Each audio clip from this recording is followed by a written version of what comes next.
It's a slurs safe flow space. through you. Well, I got the Fablazing thing fixed, so that's good. We're up and rolling there. That is now good to go.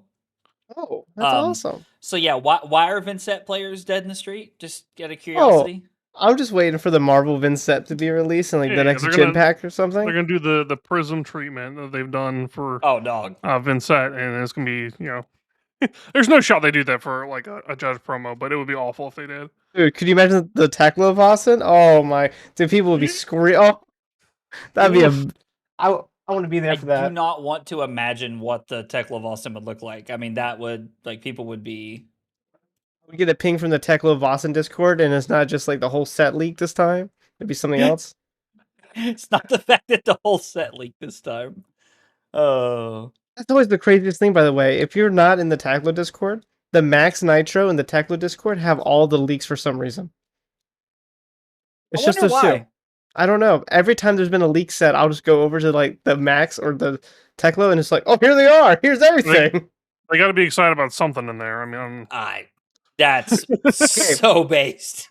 Actually, you say this. I got pinged earlier today at everyone in the Tekla Discord going, "We got LL points." That's it.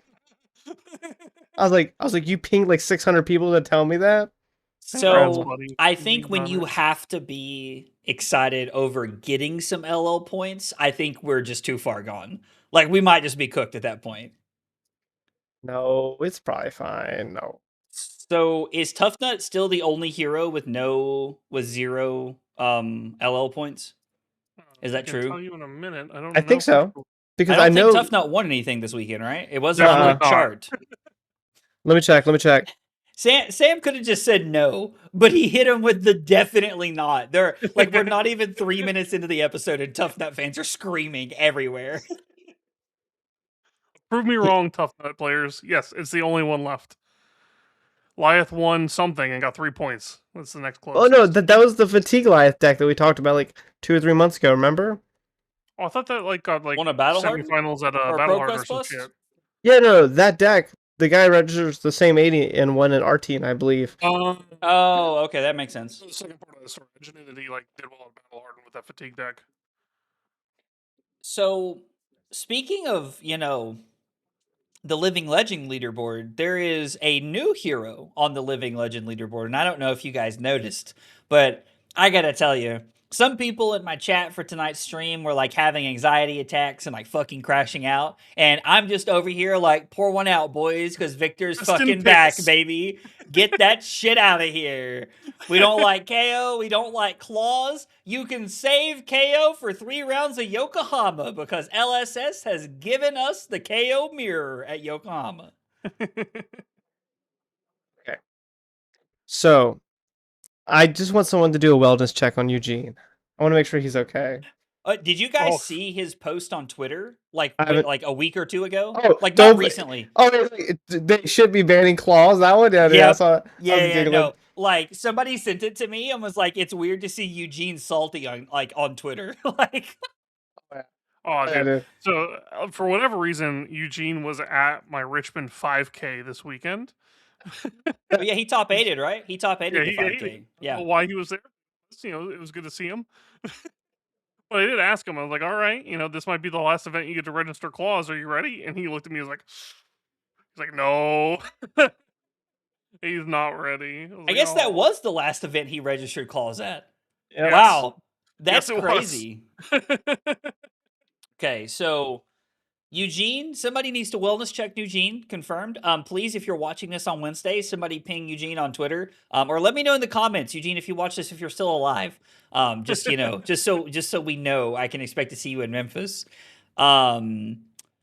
Verdance won the most number of ProQuests, right? Yes. At 13, and right behind Verdance was Mario at 11? Yep. Yeah. So, correct. I mean, I think this was one of the first times in a while we didn't see a crazy spread. Normally I feel like it's one hero is 40 and the next hero is 25. Not that bad, but yeah. No, well, yeah. I mean, wasn't that Silver Age? Wasn't that week 2 of Silver Age? Silver Age is a bit of an anomaly. Normally, we don't see that kind of I'm not condensing. using that as like the base foundation, but I'm just proving my point that like if you go back and you look when Cinder, Verdance, and Gravy was the triangle, one of those decks was always ahead by what felt like what I remember being a double-digit number every week. Hold on. This. I think the last time that we had like a tier like 0 format was like OTK Florian. Hang on. I'm not saying. Anyway, guys. So while we're all googling each other and double fact checking each other, all right. How was y'all's week in Flesh and Blood? No, hang on. You guys are He not said getting no. away from He's this like no. You guys are not getting away from this conversation. Okay, so looking back, ProQuest Yokohama, week 2, I have these saved for when I do content and shit. Verdance was 21%, Cinder was 19%. Everything else past that was 7% or less. Oh, okay. So I think I misunderstood what you were saying. I thought you were saying that Verdance was 10% higher than Cinder and Gravy. That's what I thought you were trying to compare. No. I'm saying that, like, it felt like I understand. We always, and it's not just percentages, but I mean wins in general. Like, we had a 10 to 15 point difference. And so, like, we go to week 3. Cinder 30, Verdance 23, Gravy Bones 17. The next hero is at 12 and on down. The discrepancy between first and third, which the third deck at that time was arguably, like, it was in the triangle meta, was 13 wins less. We saw the top, like, 5 decks separated by 5 wins this weekend. For sure, yeah.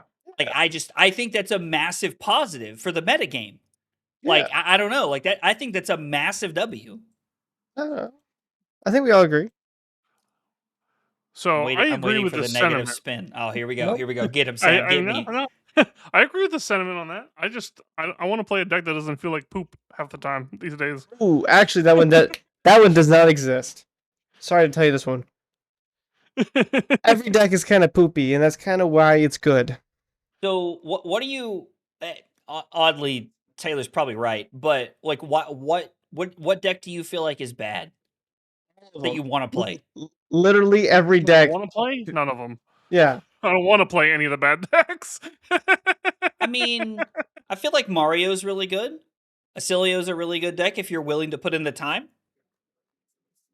So here's there are good decks, but every deck, I think maybe to some of a degree, Mario has games where you just don't draw the cards and it's awful. Like there's a high variance to the game where all these decks can function to a high level, but don't always.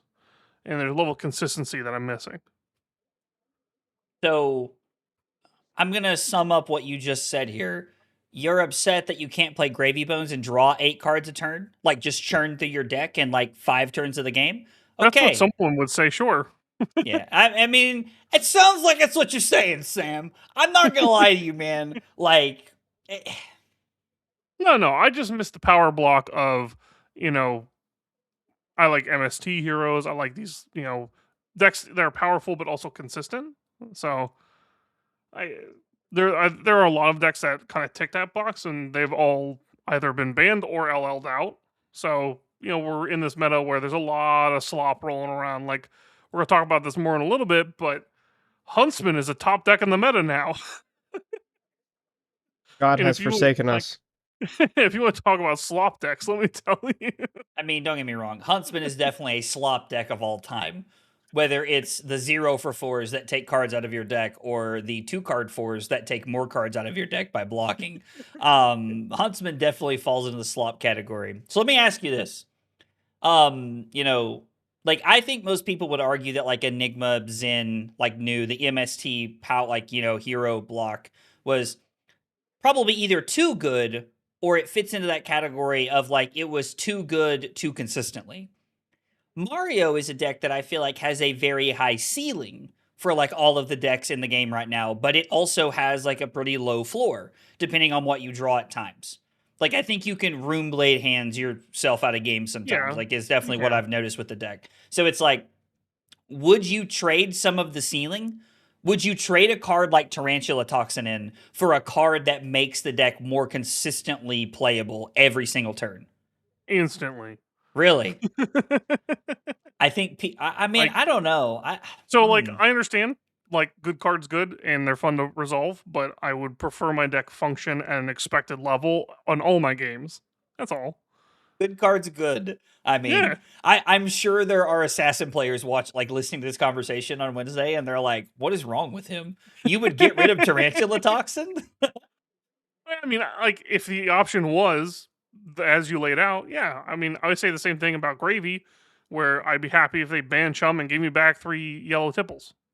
I just wanted the consistency to the deck. I think Taylor's starting to get to you. Like, I think when the words "ban Chum" come out of anybody's mouth, I'm like, you've been talking to Taylor, haven't you? You've been talking to Taylor. One of my things is, like, whenever I want a deck to be weaker, I don't want the floor to be lower. I just want the ceiling to be lower. Like I want the deck to still function as itself. I just don't want the highs to be as high. And that's like Chum is just like the highest that Gravy can do.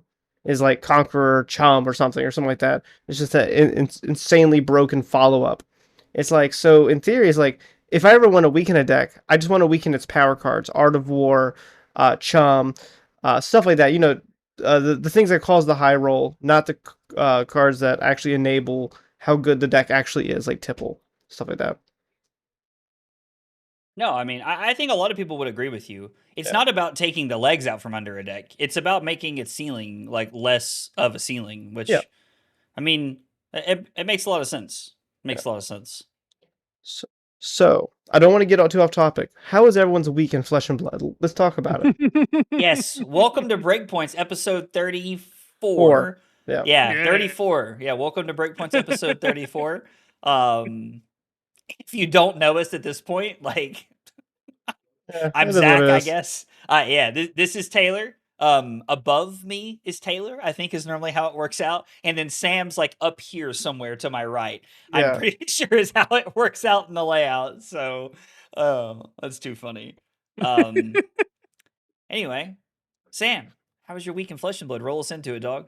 My week was fine. I had the exact kind of scenario that I'm lamenting happen to me this weekend. I went to the 5K and my deck was doing fine, but someone else's deck decided they want to go fucking bananas on me.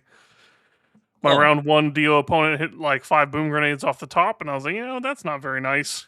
That's crazy. And I could only have 2 losses and still top. But it had to come later, and I got my second loss. I think it was round 4, maybe 5, against him, where he hit me with, I think, a 47 damage Gone of Flash. I don't know exactly what the number was, but I do know he amped for 16 on the shock at the end, so that gives you an idea.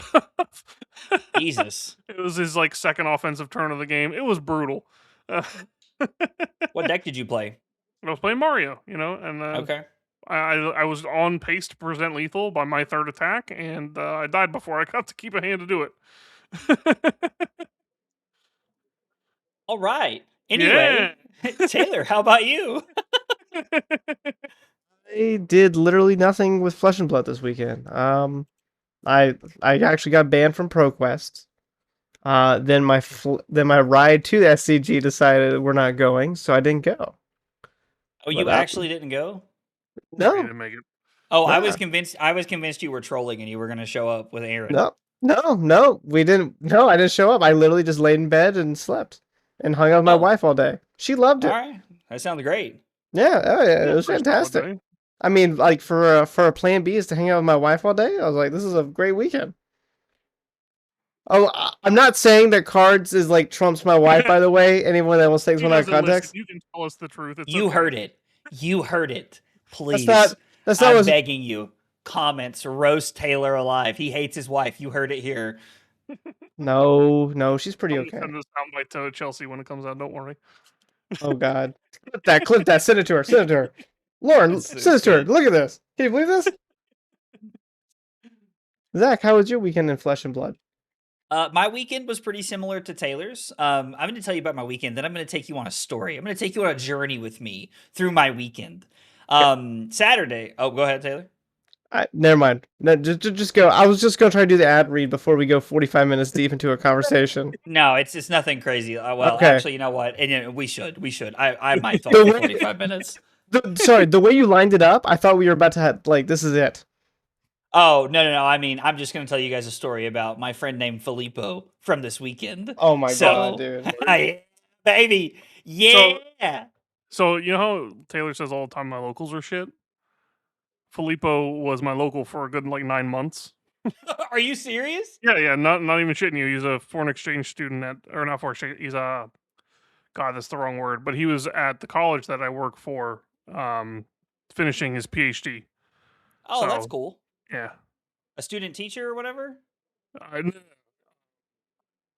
Teacher's aide, I think's what they called him, a TA? No. He was there getting his degree finished. He's using gotcha. the technology we have there.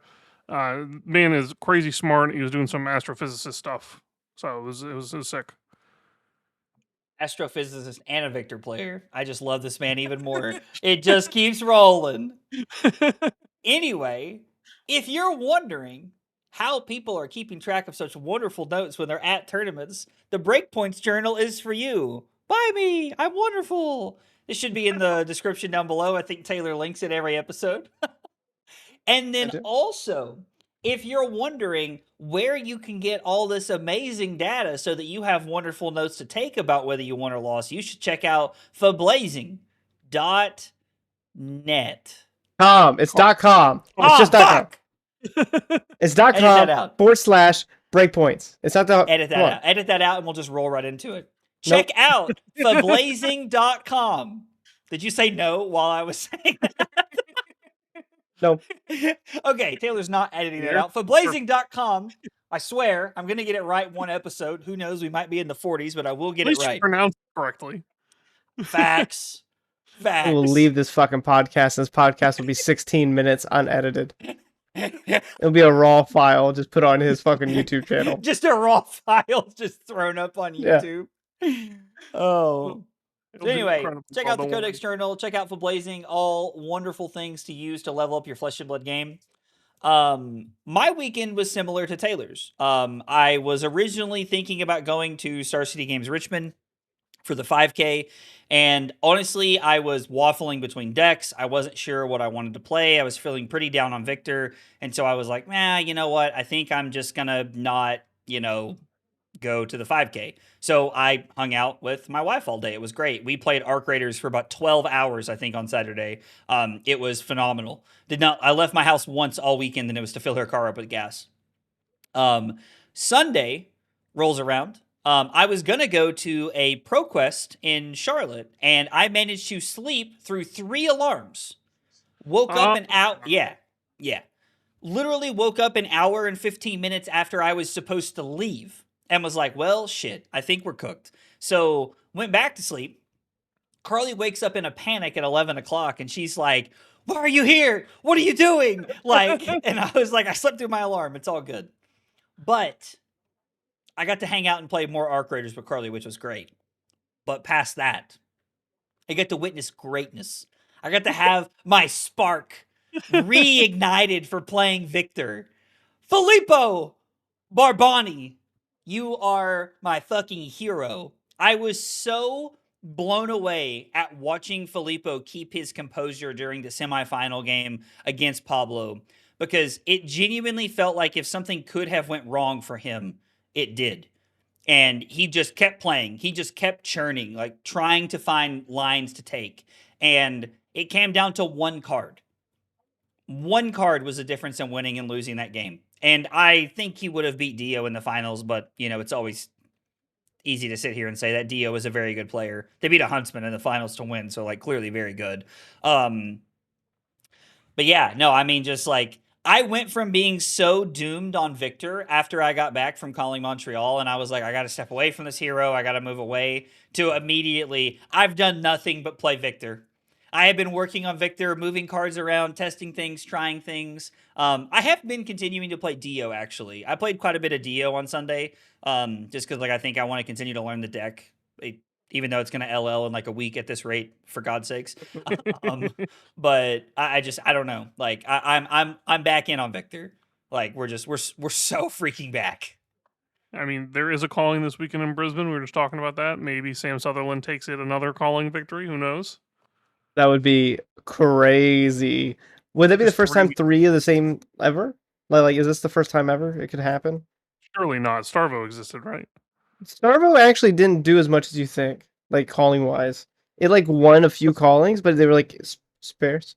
But like Yeah, it was the that makes sense. ProQuest. It was the ProQuest that it ruined. Yeah. I have an interesting take on Starvo that's gonna like ruin the podcast right out the gate. Oh no, just go ahead. This is what this podcast is for. Starvo was more of a feels bad deck than it was actually like that dominant at a high level. Okay, now that one I'm going to fist fight you on.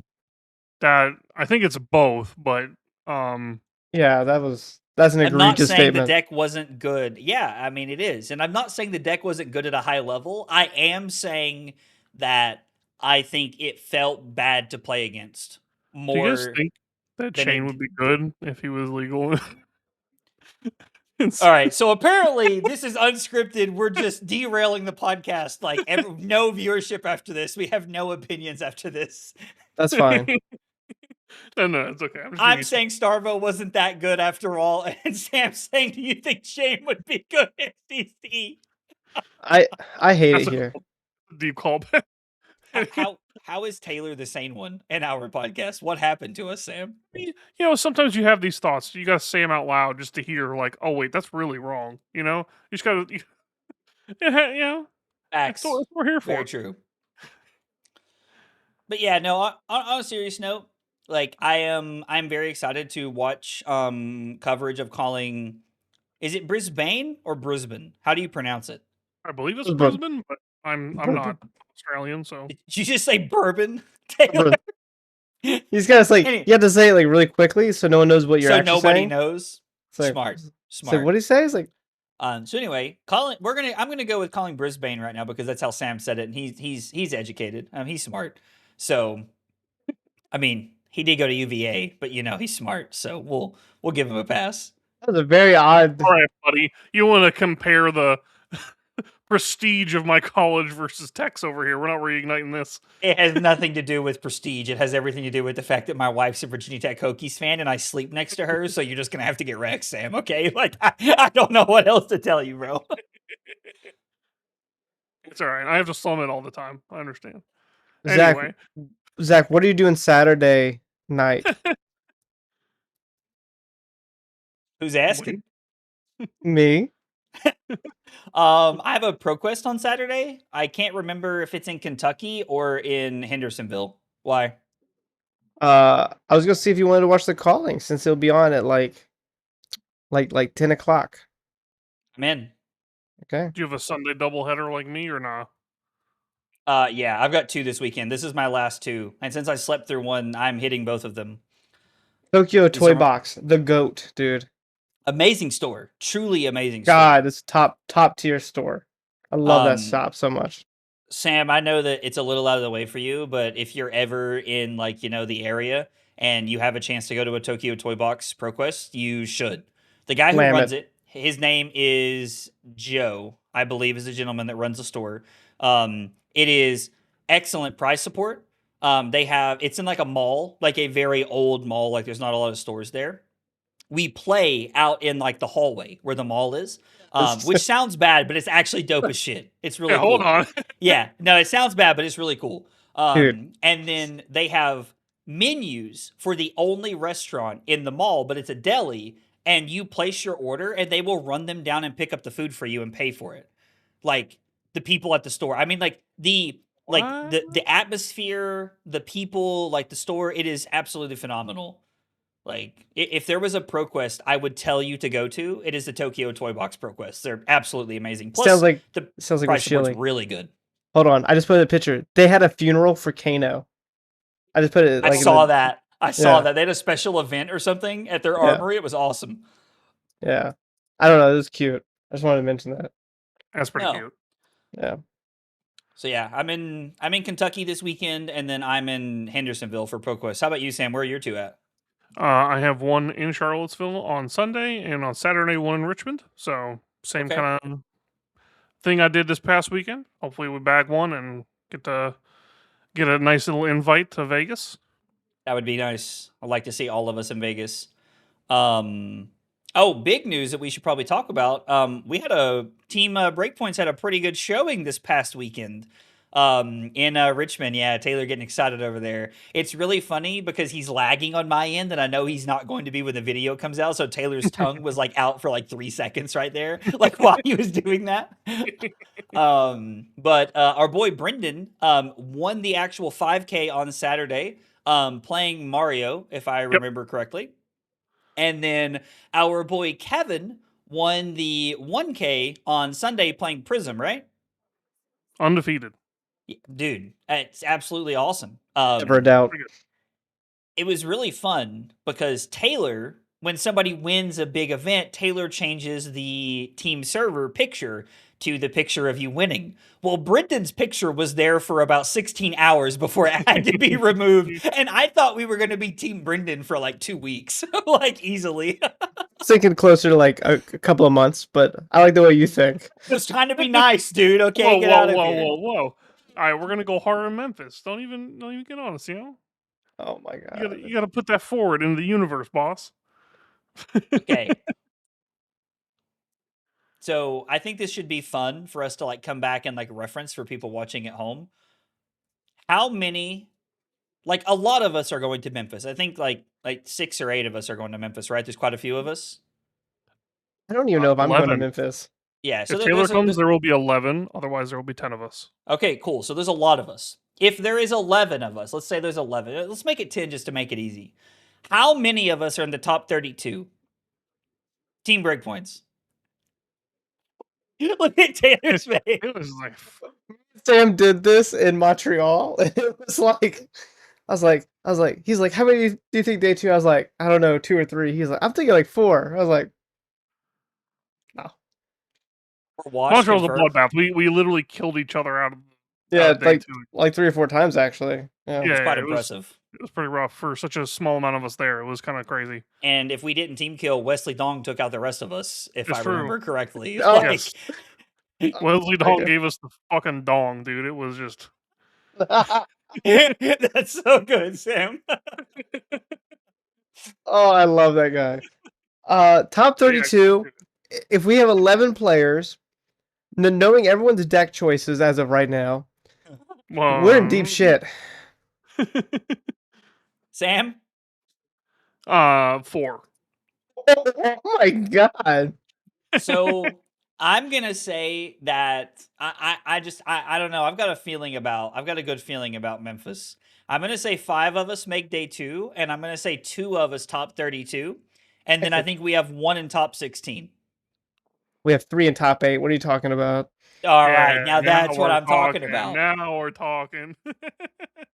All right, so now that I've ruined everybody's chances at Memphis, perfect. We talked about KO hitting Living Legend. Oh, sorry, go ahead, Sam. First time I've actually started to feel confident about my deck choice going into a calling in the past month and a half. Since I feel like Gravy's been nuked off the map, I've been lost. I finally feel like we've stumbled across what we should all be playing in Memphis. Mario? No. What should we all be playing? All right, based on the Living Legend leaderboard after this weekend, to be fair. Brother, this again? It's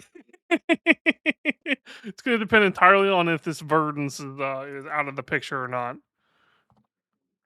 Zach, I've already got this spiel. Well, I haven't, so I would like to hear it. I think the people at home would like to hear it. Tell us what it is. And then his computer just completely shits. It was like, is Sam lagging or am I crazy? Taylor's so upset about this. I honestly think we should be playing Victor. All right, guys, I'm back off Victor. If Sam likes it, I'm out. I'm just kidding. I'm not. Taylor, how long has it been since you played Victor? What was that called? Both of us literally heavy hitters. Hartford, Massachusetts. Hartford, yeah. When I came in like 11th place at the Battle Hard. Yeah. Because I lost every fucking mirror. God, I'm the worst fucking Guardian mirror player. I literally got on a team with Ed Knight to learn how to play the Guardian mirror, and I learned nothing. He taught me nothing. So real talk. If Sam thinks that Victor is the pick, which, you love to see it if you're me. Is there a world where Valda is actually the pick? No. I like Valda. Okay, so like, why is the answer no? All right. So I think this Valda deck is a little overrated, if I'm being frank. I think people just like aren't arsenaling a D react and stopping her from chaining 3 surges back to back to back. Every time I see people play against the deck, it's like they've never read the hero text before. I don't know. Past that, Tell me how you really feel, Sam. yeah, but like I mean, also past that, I feel like Victor is just ahead in the Guardian Mirror as long as you do have a couple of sideboard D reacts. And in Valda explicitly, and other Guardians as well with Remembrance for Goldman Estate. So here is my counter argument. I think that there is I think we're living in a world where Victor is better into like the aggro decks. Valda is a cool deck, and like Valda does get the ability of if you can chain surges together and you can do the thing, you can block with more cards than Victor can and throw heavier disruption. But I do think that like Sink Belows and the Clashes give Victor a big edge into like aggro matchups. My argument for why I think Valda is actually better than Victor in the Guardian Mirror is that your entire game plan is based around drawing cards. There are so many turns where you just kind of don't have an option. Like if you want to use Riches, you have to give them a surge. If you want to play Estate, you have to give them a surge. If you want to utilize Sink Below, you have to give them a surge. Like, and I'm not saying it's not doable because I have beaten Valda before. Like it is very winnable. But it is unfavored because we only get so much armor, and even on sinks and staunches, we have to be like putting enough disruption together to constantly do the thing, and it's tough sometimes. Like I actually played a game against Valda on stream tonight where I lost. Now my opponent had a very hot start, but I think that can happen to you sometimes where if they play the specs and the pulverizes and do the things, you're just behind very quickly. So, I mean, I guess it would depend on like I'm not saying it's unlosable. sure, no. Like I don't know. Like you have to give Valda the edge in the Guardian Mirror. Like in my experience, as someone who plays a lot of Victor. So I mean, I don't know. Like if Valda can also beat the aggro decks, then Valda might just be a better pick than Victor. Like I hate to say it, if Verdance leaves, because like Victor and Valda both have like 0% into Verdance. Like it's awful. I like Valda more than Victor, but every time I voice my opinion, I think Sam's face gets a little bit redder, and I'm scared of Sam. Okay, no. Like for real, why? Like actually. I think that there's a lot more non-games, and I think that you have a better matchup spread into like Gravy Bones and the Goober decks, which are trying to do things a little bit more unfair. So like if you just look at like uh a basic matchup would be like Puffin, which is like a silly Goober deck, but people do play. I think your matchup is much better as Valda into Puffin than Victor. And I just think that like Valda is just the anti-Goober deck. I mean, Victor's good too, but like also you dog walk Oscilio on Valda because he's just giving you surges every turn. Everything he does is surges. There is definitely something to be said for having a good Oscilio matchup going into Memphis. Like, is it going to be the most rep deck in the room? Probably not. But is it top 5? 100%. Yeah. Like, so I mean, I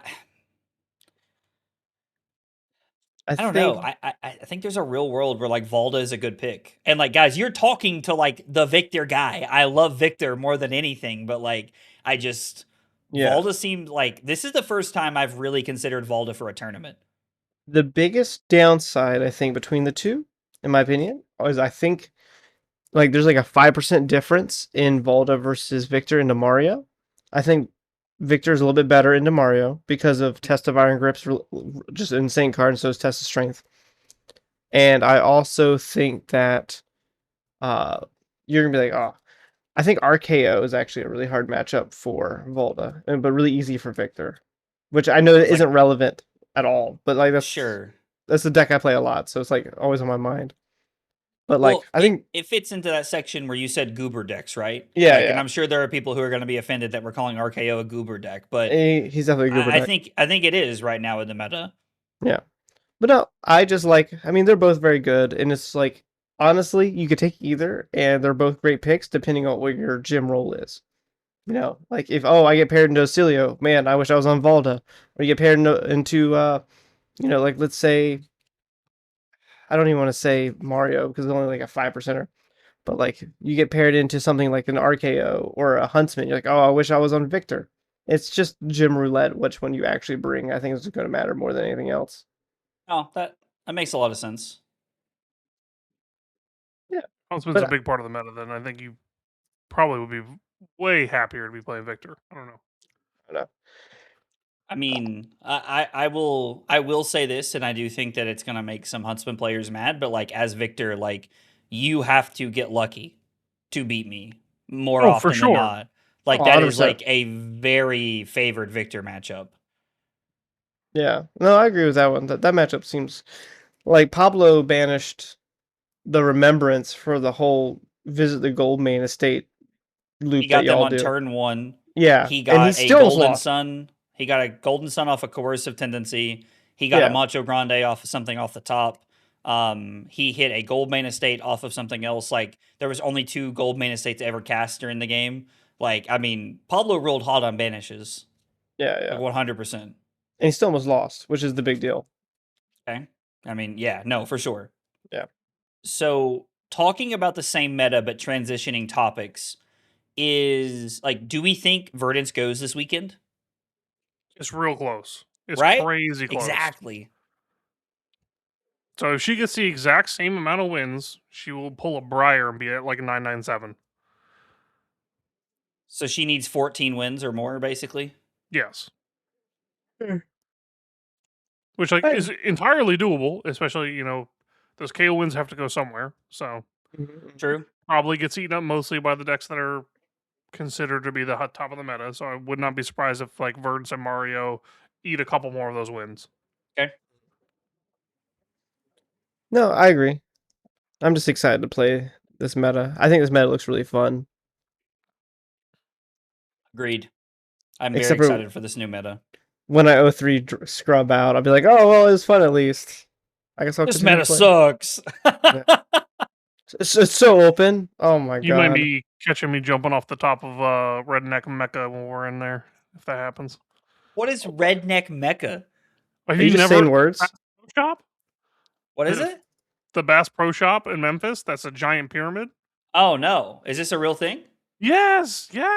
Oh, I did not know that. My God. Hang on, yo, not me Googling. Yeah. It's literally the shot that LSS has to advertise Memphis is the Bass Pro Shop. Are you serious? Yeah, Wait. I'm not even joking. Wait, did you not go to Memphis last year? Yeah, I went to Memphis. You were in Memphis last year. I remember seeing you there. Yeah, I know, because you were going to do the IRA thing last year, Sam. That was Memphis, right? Yes. Yeah. Yes, that was Memphis last year. I did not go to this. Ducks Unlimited. What the hell? It is right beside the venue. I may meander over there. Yeah. We could do a meet and greet with Aggro Blaze 96 at the Bass Pro Shop after the calling. I mean, I am from Tennessee. I fit the redneck bill. It would be perfect. This is awesome. This is everything I've ever wanted. Oh my god! It is literally an enormous Bass Pro Shop. Yeah, that's crazy. And the dumbest thing about that place is if you want to go to the top, you got to pay $5 to ride the elevator to the top. I just won't do it out of principle. It's insane. Yeah, that's crazy. I refuse to do that. Absolutely not. There's also a restaurant on top. Yeah, there is. Oh, was it good? Did you eat there, Taylor? No, I'm too poor. Oh, okay. That's not what our food bills say for Montreal. I was like, man, I don't know where you were at for dinner, but that was not the vibe I got every other time I've eaten with you, dog. Money goes into the food. That's why I'm broke. Fair enough. Oh, but actually, dude, looking back, I was talking to my wife, dude. I think Sam between my wife. I think we literally spent $100 at a bar twice. Oh yeah. That bar was that was crazy. Well, I mean, you guys had a great time at the bar, right? Like, you guys both talked about how like I should have came on Saturday night or Sunday night. Was it Sunday? Yeah, it was Sunday. Yeah, I think we had 7 or 8 drinks each. We were we were under $100. Let me tell you, dude. I would have been like dead in the bar floor somewhere. That's crazy. We had flaming coconuts coming out at us. Literally. It sounds kind of cool. It sounds kind of cool. Yeah. It was so sick. They had this shot on the menu called the Fruit Loop shot, and it literally tasted like the milk in the bowl after you have a Fruit Loop. Fruit Loop cereal. It was delicious. I'm It very was sad I awesome. didn't get to try that.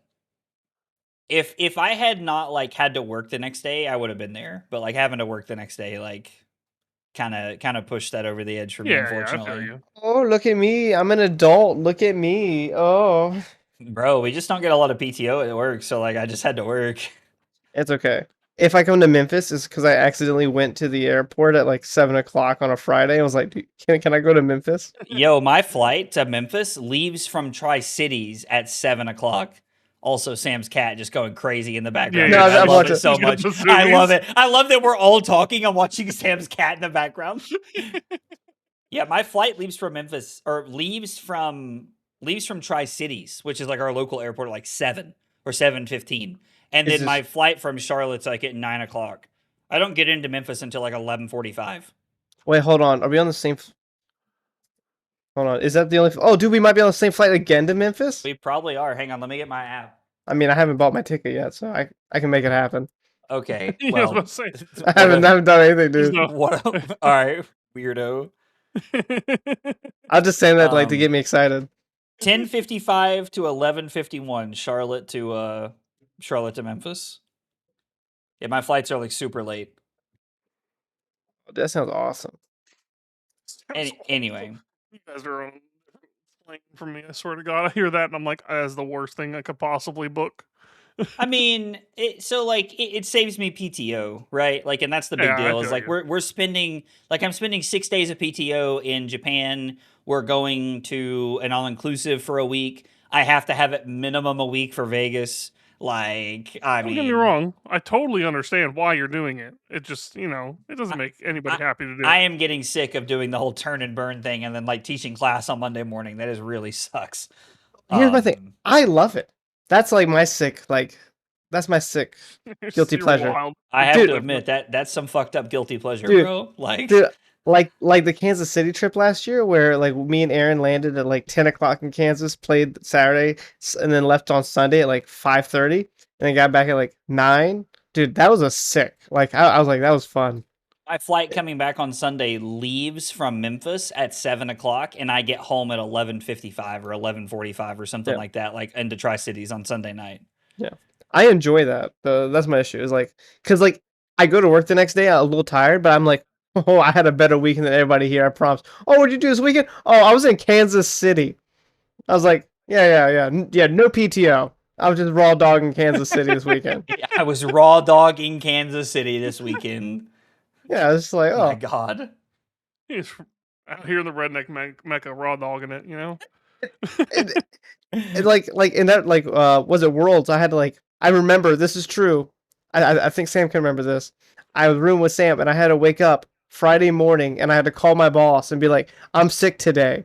And as I'm like putting on like the jersey and the pants to go out to Worlds, I was like, I'm sick. He goes, oh, okay. He goes, well, you know you're calling me on your work phone in Philadelphia. And I was like, I'm sick today.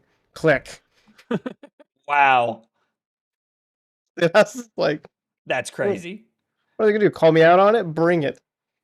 Sounds like they tried to. Yeah, it sounds I like mean- they tried to. I mean, AI is gonna take my job in like 6 months. It's whatever. Anyway, transitioning back to Fab a little bit. So are you all locked on decks for Memphis yet? Oh God, I haven't been locked for months, brother. I am. Yeah. What are you locked on, Taylor? I'm just gonna bring Marlon. Sam? I don't know. I literally we Oh, went you to were being Montreal. serious. Oh yeah. Oh, Did okay. you not hear? I went to Montreal with 5 different CC decks built, This and is I didn't true. know what to play. This I is true. didn't hear that. I kind of thought you were trolling, but yes. Nope. No, did I hear was that. I dead saw them. serious. I Yeah. saw them. Taylor was like, I was there. I saw it. I was there. Yeah. No, we did Armory. He played Puffin. He goes, I'm not playing this shit deck tomorrow. He like sleeps on Mario that night, dude. Yeah. I'm not playing this. Yo, Jesse and Emma crashing out right now. It's Oh, just, that was- I've mentioned this before, but I feel like I have a sixth sense for when a deck is like crazy good or just not there yet. When I get to actually play like 4 games of paper with it, I just have to sit down and play the deck. I hadn't played Puffin and Paper until literally that weekend, and I was like, "This is not it. It's not it." I mean, I get it though. Like sometimes you just get that vibe when you actually play a deck. Because like there's definitely been times when I put a deck together on paper and I'm like, I think this could be pretty cool, and then I play it and I'm like, wow, why would I rather be like staring off a freeway bridge right now and seeing how long it takes me to fall? Like I get it. Yeah. I'm just like, I don't know why it doesn't translate for me when I play on Talishar. I literally just I can't. It doesn't feel the same for me. I don't know. Interesting. Okay. Interesting. All right. So Taylor's playing Marlon at Memphis. I'm playing Victor in Memphis, and Sam's undecided, which is hilarious, by the way. If you heard the conversation that Taylor and I had at dinner on Saturday night after we both went 3-4 in the calling, this is hilarious. Doing it again. We're never doing it again. Okay. Anyway, guys, let's do more time. Exactly. So accurate. Okay. So we think Cadence, or we think KO's gone. We think Verdance is probably on her way out the door, more than likely this coming weekend. Very tight, very tight. And I assume that like we're still looking at like Mario as like one of the best decks in the format. Oscilio towards the top of the list. Dio like still having a powerhouse of a run lately.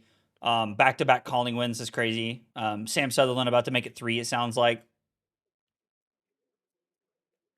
What if though? Round 1 of Brisbane, he's on Teklo on stream. Like, would we just go 8? Yeah, absolutely not. I would lose my mind. I would actually lose my mind. That would be insane. God. That would actually be crazy. As we round 1 on the stream, he's on Huntsman. Like, be furious. Round 1 on Huntsman, Sam Sutherland would be wild. I don't think anybody has it on their bingo card. And I do mean anybody. So, as we've seen a lot of the meta decks LL now with like Claws going away and Blood Rush Bellow, I wanted to talk a little bit about the next set and where you guys think it's going to inject itself into this theoretical meta that we have now. Let's say Verdance leaves, and let's say everything else remains the same.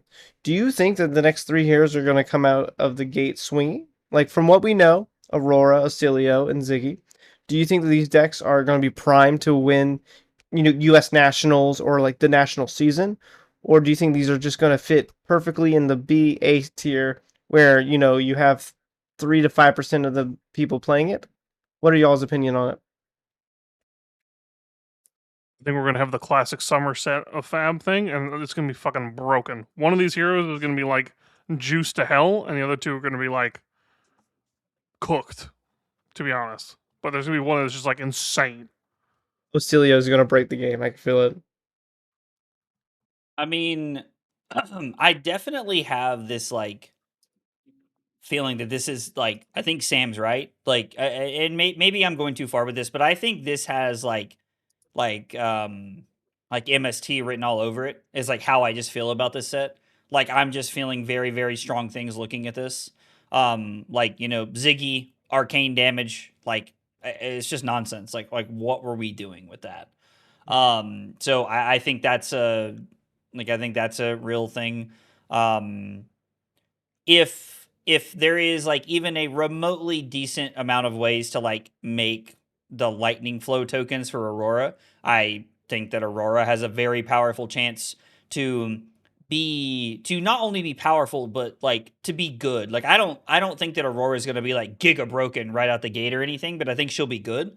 Good enough to meet the like status quo for what Taylor said last episode, where he said that we can expect Aurora to do good at nationals, and then we can expect Zyggy to be better at Pro Tour Las Vegas because people have had more time to flesh out the hero and things like that. So that makes a lot of sense. And then I mean, if nothing else, you have taken Oscilio and given him 2 more life. I mean, like the Ponder thing is like obviously like a step down from his current hero ability of actually just discard and draw a new card. But the Ponder is still very powerful. And you have an active way on your hero to be able to keep Channel Lightning Valley around if you need to and set up 5-card hands, which I think with like, Astral Elemental can do some broken shit. Like you do Astral Elemental on your turn and then like, you like pitch and discard it and do all the other stuff or whatever. Like, I don't know. I think that I think this set is going to have 3 very powerful heroes. Okay. I mean, just the hero text alone on all these heroes sound pretty good. Like, there are plenty of times you read hero text, you're like, eh. Like, I remember reading RKO for the first time. Like, this is the worst thing I've ever read in my life. So, I did think RKO was going to have a very mediocre text box. Now, thankfully, he does some pretty cool stuff. But yeah, I mean, the set is naturally just very strong. One of the heroes says go again. One of the heroes says bounce and do nonsense and like amp and do all other kinds of stupid shit with the cards we've seen. Protect your stuff. And then the other hero says, do all the same things the other hero with the same name already does, except make a ponder token to set up for the next turn.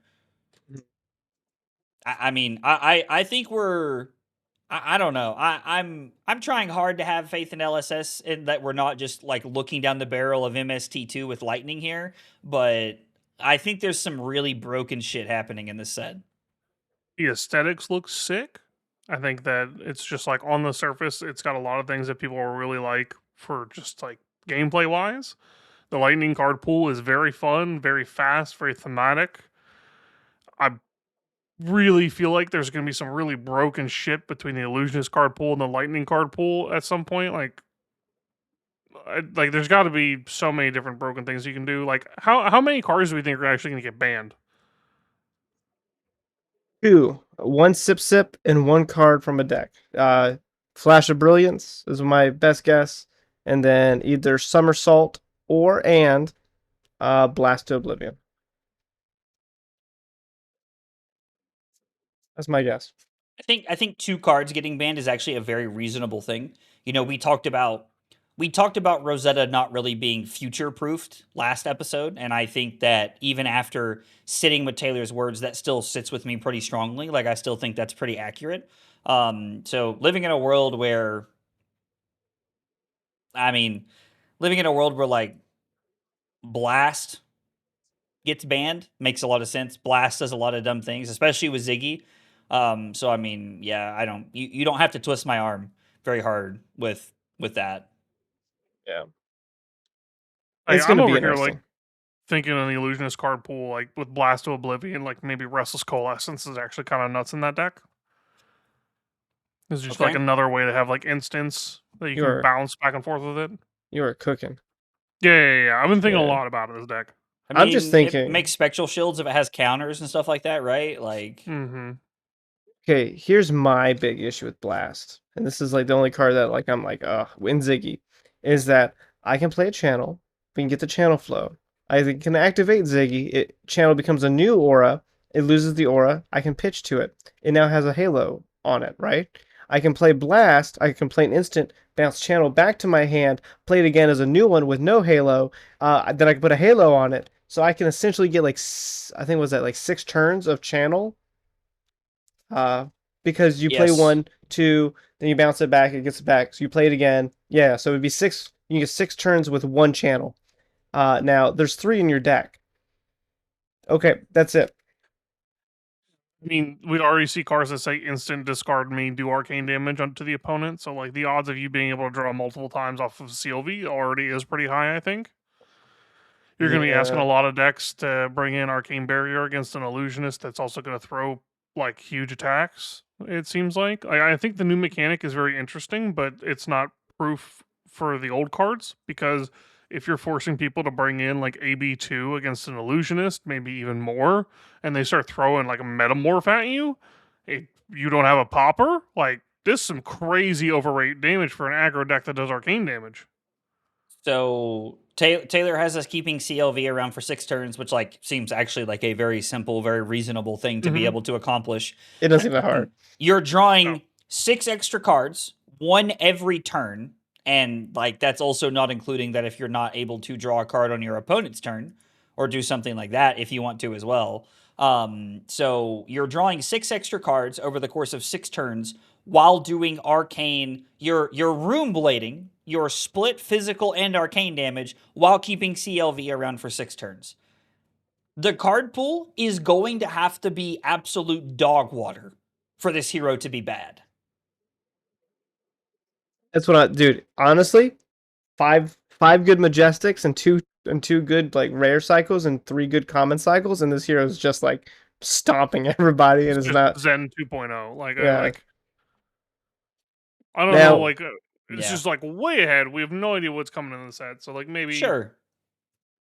there are Maybe- synergies that yeah. have to be run. I don't know. You know, they do ban blast, and you have to run synergy cards. Who knows? But Well, like that, and you guys know my stance. I'm always like, I always give it LSS the benefit of the doubt. So like until we see the set, I'm Yeah. not condemning anyone. Like I am, like waiting, and we're gonna see what happens. But I I'm mean, condemning them.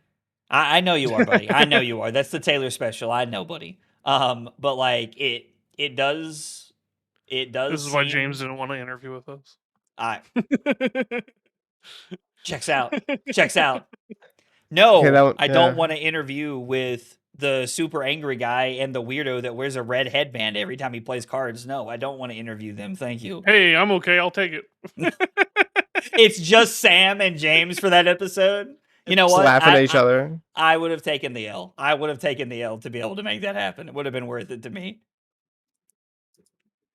You're like still really holding in that James interview. I can like feel it. Dude, I am, dude. I'm kind of upset that. No, I'm not gonna start. I'm not gonna I was start. even talking about you too. Oh, dude, that's a guilty complex right there. I was like, the hilarious Oh, I thought part you is were I talking- thought he like, was 'cause I talking think about I wear me. it. I immediately thought you were talking about me. I mean- Oh no, I mean I've said plenty of times that I'm upset about it. To be honest, so I mean, would I have liked to have had the interview? Like, yeah, of course I would have. But I'm glad it's out there. It's a positive for the community that we have the interview in general. So I'm glad that we have it. I'm glad it's out there. Like, it's good for the content to be there with the creator of the game. Okay, I want to take a really big side note here. Yes. That has nothing to do with Fab. Just absolutely zero. mm-hmm. Do you know what really grinds my gears? Oh, here we go. Donald Glover is now the voice of Yoshi. I just wanted to throw that. Where did that come from? The guy from Community? What? The guy from. Yeah, Childish that's the guy from Gambino. Community, right? Yeah. The guy from Community, that's him? He's Troy. Yeah, Yeah, Troy. I didn't know he did music until I watched Community with Carly and What? she was telling me about it. Yeah, I had no idea. Yeah, no, I know. Me and my wife are big Childish Gambino fans, so He was at Bonnaroo one year when I was working there and I had no idea who he was. We lead different lives, and that's okay. Yeah, That's all. I mean, my favorite band is Rise Against. Like, I was talking about this on stream tonight. Like, I don't know if you guys know who Rise Against is, but like, I they're do. Yeah, I love Rise Against. They're my favorite band, and I've somehow managed to never see them in person. It's all right. Strange. I'll never see Eminem in person. He doesn't like to tour in the U.S. Oh, does he not really?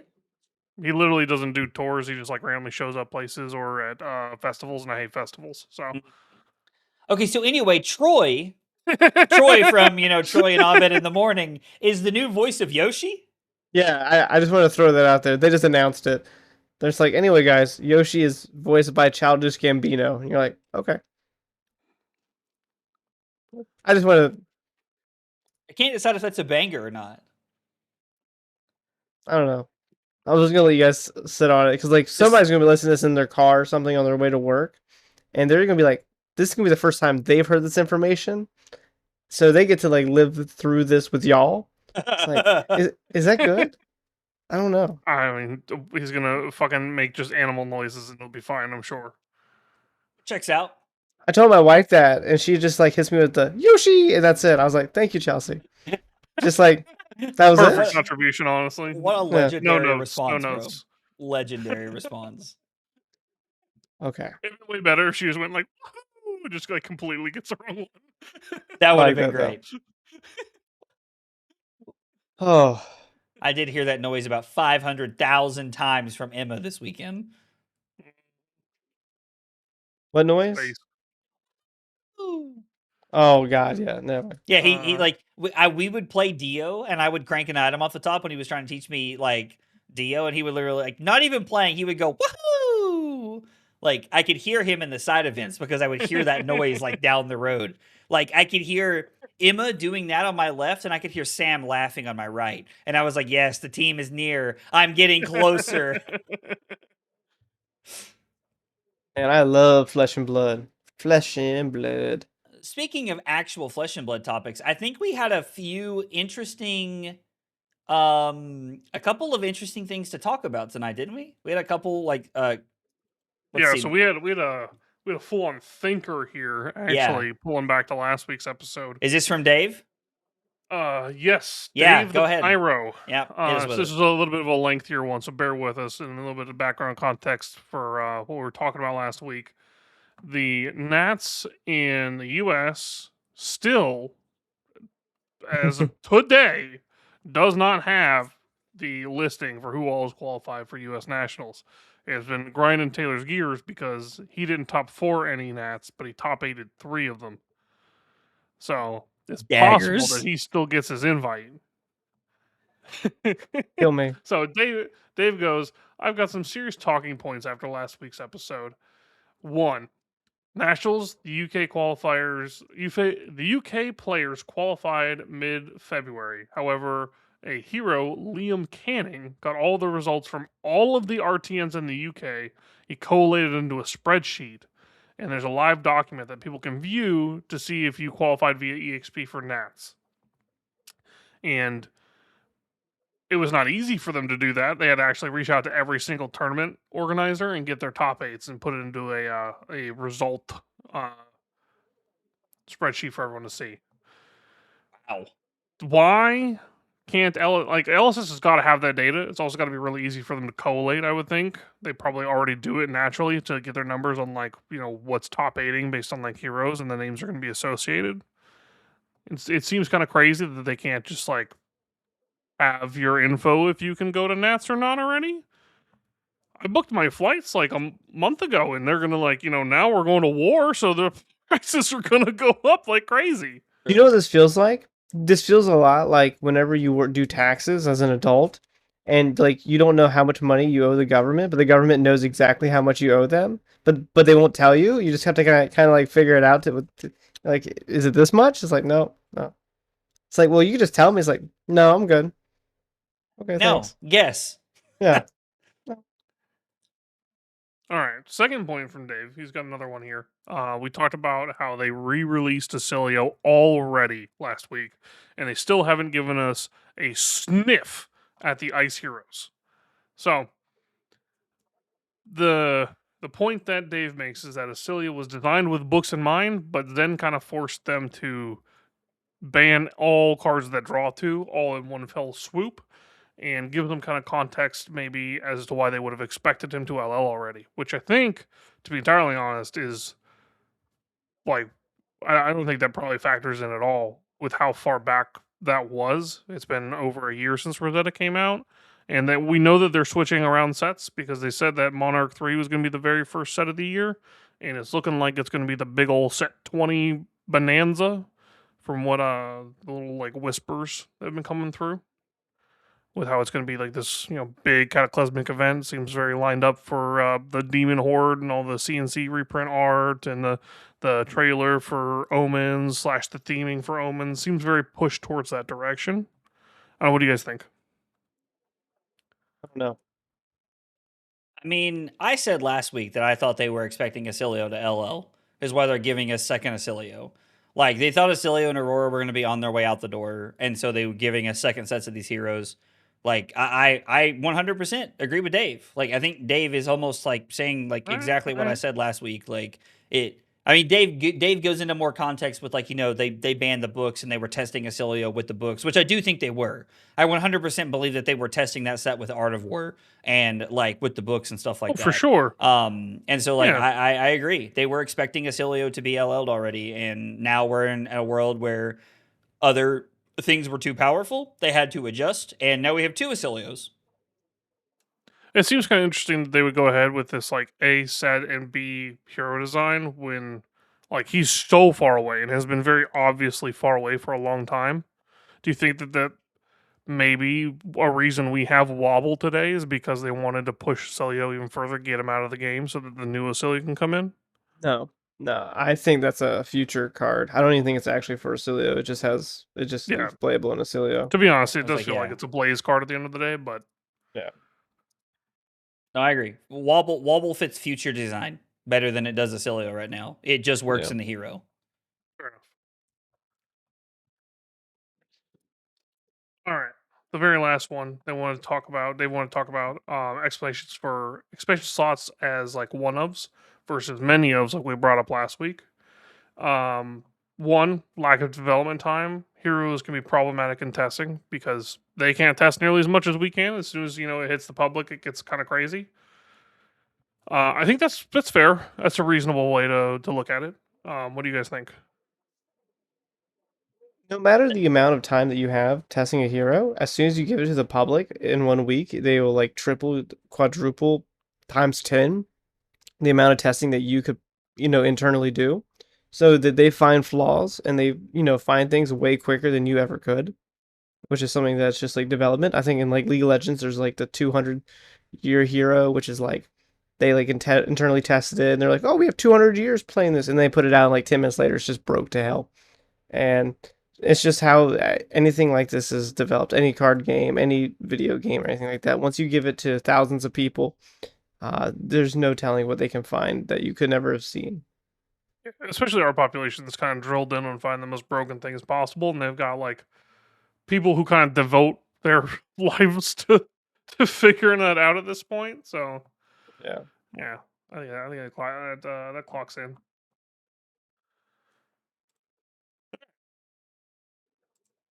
We got a little bit less on exactly what we were talking about last week. I guess we did kind of brush on this one a little bit, but how do you feel about drafted Nats when they added Sage and we have LL that are constructed formats? It's from Trash Connoisseur. First off, banger name. Did you also see that where he's a part of the Techlo Discord? They do leaks there. They do leaks there. The official Techlo Discord slogan. We do leaks here. I'm gonna get like an ad whenever we release this from the Techlo Discord. Be like, you're banned from this Discord. Don't mention this ever again. Subpoena you. I love draft over Living Legend. Draft's fun. It's also a good time with the boys, sitting in a Discord, going to Runaways Discord and playing 100 drafts, yelling at each other. My favorite is when you get in a lobby and no one makes the draft pod. And you just all sit there for like 10 minutes and then you just all leave and come back. And it's the same 8 people again. Memeing each other, yeah. Oh, no. It's even better because like when you get in one of these with Taylor, you normally post a meme like the lion does not create the draft pod. Yeah. That's good. I've never seen that before. Clearly, I've not drafted with Taylor enough in the past. No. It's a banger.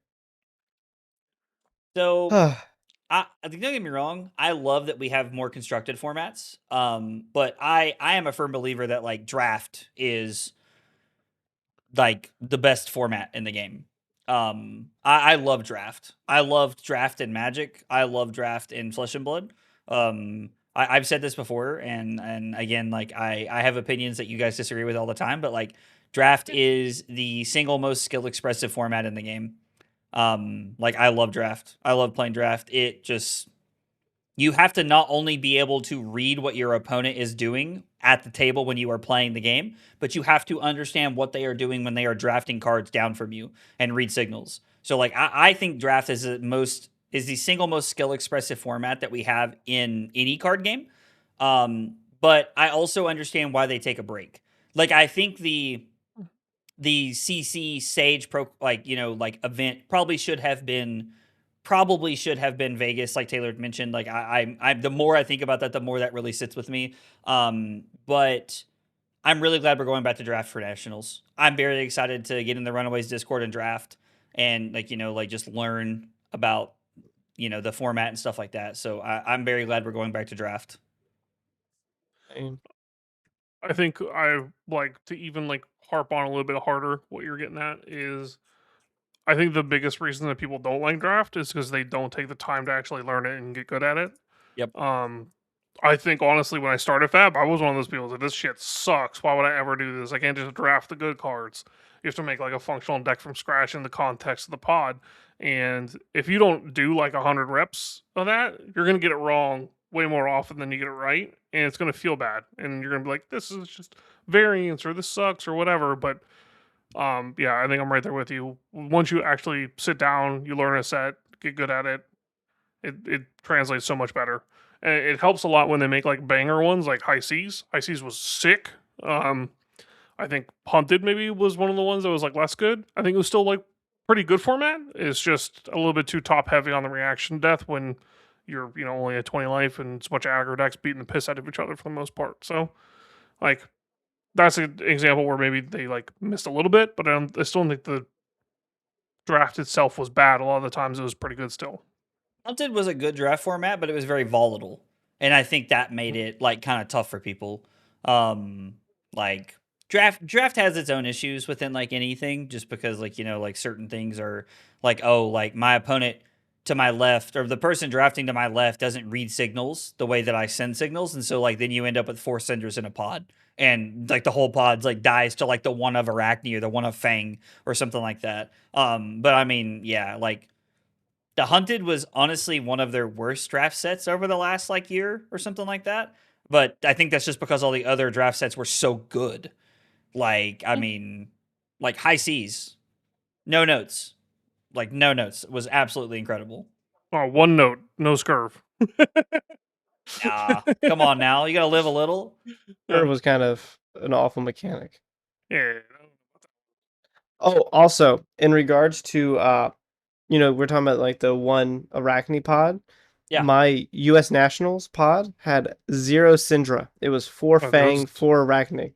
That was PT London. Oh yeah, that was it. Yeah. Pro Tour London. I was sitting next to Jude and Naib, and my pack 3 pick 14 was like Fire Tendon Red. And I was like, oh, that's not good. My deck has 3 baubles. And I remember Jude going, I think you have the least amount of baubles of anyone in this pod. It was the worst draft pod I think that has ever been done at a tier 4 or higher. That's crazy. 0 It was Syndra. hilarious. If the entire table had baubles in their decks, it was hilarious. Yep. It had like 2 to 6 baubles. I remember because I was there when this was happening, and Taylor goes, I'm just going to forfeit. Like, my deck's awful. I'm just going to go and, like, do something else in London. And then he, like, was about to go do it. And then I think Jude came up, and he's like, holy shit, dude, my deck sucks ass. And they start talking about how, like, all of their decks suck ass. It's like, okay, I'll play. And then I ran one. I beat Naive. I was like, oh my god, this is awful. I'm pretty sure you 2 won that pod with like 4 baubles in your deck or some shit. Yeah, that was a banger. It's hilarious. Dumb. Okay. We got one more question, and then we'll call it a night for us. All right. It's a super question, so we'll try to zoom through this one. Sorry about this, Opus Arts. I like your art. How much time is reasonable for testing? Sorry, I'm gonna go with the rest of it. What, Sam? Take it here first. There's more to this question. Okay. So to give context to the whole part of this question, if Talishar defeats the integrity of the game itself being played in the Flesh and Blood, does that mean I should be good enough to qualify through a PQ for PT with just weekly armories? So, main thing they want to harp on is that does this feel like new players have this like level of inadequacy with not doing well at the first tournament because they're not like prepping long enough? It's kind of context for this one. I mean, this is such an interesting question because like I thought Taylor read the whole question, and so like clearly there's more to this than I thought. I mean, I am a firm believer that Talishar does not ruin the integrity of the game. Like I understand that like I'm probably biased because I need it to be able to stream multiple days a week. But like I don't think having a testing client is ruining anything. Talishar does it in like the best way possible, like it's not like you're paying to play. Like it is literally just a free client that you use to test with. Like I don't know what else we could want. And I don't think that Gage means it in that way. I'm just clarifying for everybody watching at home. But I mean, I have some locals who don't test on Talishar. They don't go to big events. Like, or when they do go to big events, they are side event, like players. Like they like to play side events. But like I think they could win a ProQuest. I think that on like a Saturday or a Sunday, if they hit the right run or the right part of the room, they could definitely like win a ProQuest. So I mean, how much testing is enough? It depends on what your goal is, I guess. Like, I tested very seriously for a year before I ever won a ProQuest. And you're talking about multiple nights a week, armories, like talking, like reaching out to people, trying to get better at the game. But some people are just naturally better at card games than I am. So I think other people will have different steps of success. I'll do you one even better. So, before I started doing teams and stuff, I would just test with good people local to Virginia. And one of those people is Mara Ferris, who a lot of people know as the big drill my enthusiast second at PT in Baltimore. She flat out refuses to test online and does all of her stuff in paper. So I would meet up with them for a lot of their like paper draft pods and stuff like that. So I think a lot of it attests to you don't need Talishar, and you also just need good quality of testing in order to do well. I do literally 100% of my testing on Talishar. I'm the complete literal opposite of Mara. No, this is true. I think once I've like last 2 years, I have probably played one actual testing game in paper. I'll go to armories like once every couple months, but like majority of the time, if I'm sleeving up to go into a tournament, it's the first time I've played paper tournament in months. It's all theoretical and it's all on Talishar. It's all just what works for you as a person. I don't think it really matters how you do it. It's just that you're prepping adequately for whatever you want to do. And if that means, taking a couple weekends to work out matchups with your boys, then that's what it is. So I don't think you need it. And I don't think that new players need to feel inadequate because they're not spending a ton of time testing on Talishar or something. Anybody can win a PQ with basically just going to Armory and playing the same deck for like 6 months straight. I feel like just, you have your day, you do well, and it happens. So I will say that, like, I think in terms of, like, you don't need to do X, Y, and Z as far as like testing is concerned, like playing online or like doing this or doing that, like whether it's only playing online or never playing online. I do think that how you test matters, whether you are by yourself or whether you're whatever, because like I spend a lot of time without a team, like testing by myself and not running ideas by people. And just like, I would be like, okay, well, I'm going to sit down and I'm going to jam games and I'm going to see if this works. You need to have like what I call targeted testing. You need to have an idea in mind when you sit down with testing. What am I trying to gain from these games? Like, what am I trying to learn from this? And I think if you do this, whether you're doing it with buddies or by yourself, I think you will have more success than other people. Yeah. All right. A silly one to round it out, also from Opus Arts. What is your most hated card, and what would you do to make it less miserable? You cannot just delete it. I can't just delete it? You cannot just delete it. Why would you make it less miserable? I get you a fun little easy cop-out answer. I hate Wildfire. I just make it cost 9. Okay, that's way too... All right. So Sam did not understand the assignment at all. I understand. It sounds like. I'm joking. I understand the assignment. I would take Chum and make it cost 1 to attack.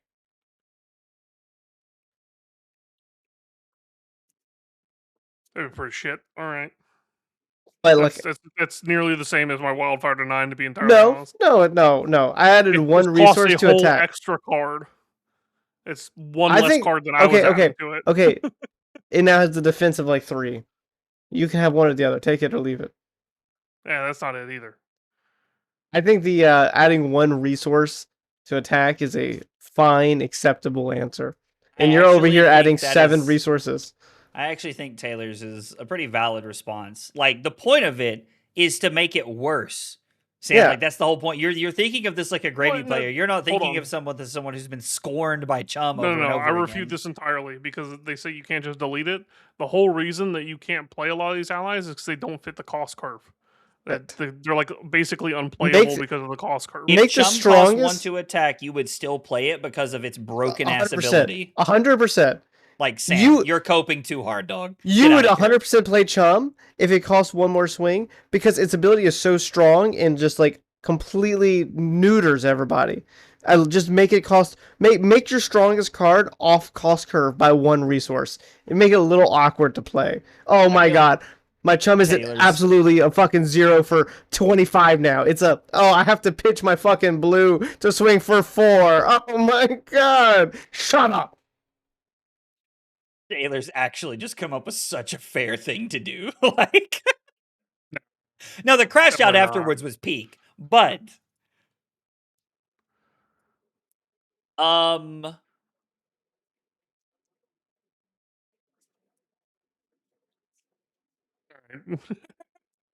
thinking. The agony. I think the card. I don't really have a card that I just like downright hate is my problem. Like, I don't know, like nothing is like curses to me. I think they should make Gone in the Flash cost 1. That's a good one. See? I actually kind of like that. You actually understood the assignment. Those are mental. No, I mean, that's the point of the thing, though, is like we're doing something like this, like make you pitch a blue to play it 3 times. That's fine. That's cool. No. So the assignment is how do you make it less miserable, not That's unplayable. perfect. It's like so you're making much it worse. less miserable. Like I think that fits the bill perfectly well, Sam. Sam doesn't understand the assignment. That's all I'm getting out of this. No. How would you redesign a card to make it less uninteractable? Is like I'm trying to think of a card that like ruins my life. And I'm sorry, I know we're like getting like we're way over time here. I'm just like I don't know. Like your blessings cost 3. There we go. Like that's easy. Yeah, I don't like. That card's great. Because like Count Your Blessings was really busted when you played 2 of them off of a tunic and a blue. Just make it cost 3. I still think my chum one is the best. Screw you guys. So I have to say, of course, you think it's the best. It's just like so I hate Codex of Frailty. Like that's a card that like I think has like caused me a lot of anguish over the years. So I want to make Codex of Frailty cost 1? Yeah, well, yeah. Like 1 is the first thing that jumps out at me. No, but like if you pitch a blue to play Codex, you automatically get to like CNC back. It makes Leave No Witnesses like kind of weird. I think you have to make Codex cost 2. No. Let me tell you the answer. I thought about this one too. All right, go ahead. Fix Codex Frailty. You only make a ponder if you discard a card. So if you play off of a no card hand, you get no ponders. You have to discard to make the ponder when you play Codex of Frailty. See, now that is understanding the assignment. Less miserable to play against. Make it a red, and I'm also in. Dude, I don't think you understand how crippling my thing. Like that's a huge. No ponders and a red, and I'm in. I don't want you to be able to pitch the dagger for that. Codex does not fucking matter. It can be. It does sometimes. No, that just means you're playing shit decks. It could be pitchless. Making it marginally worse, I think, is like. I mean, I don't think making it a burn bear, but I'm telling you, make it a red, and like you like the ponder thing is very good. I agree with you. I'm not like that is a really good thing to do. I'm just make it red. Sure. You know what? Sure. I'll call James tonight. We'll have discussion. We'll probably get the errata out next week. I think it's become very apparent why we are not devs on LSS. Yeah, honestly, dude. These are terrible suggestions. Mine have been great. Fuck you, Sam. See, this is what I'm talking about. Mine have been fantastic. No, never mind. I take it all back, James. We don't deserve to talk to you, actually.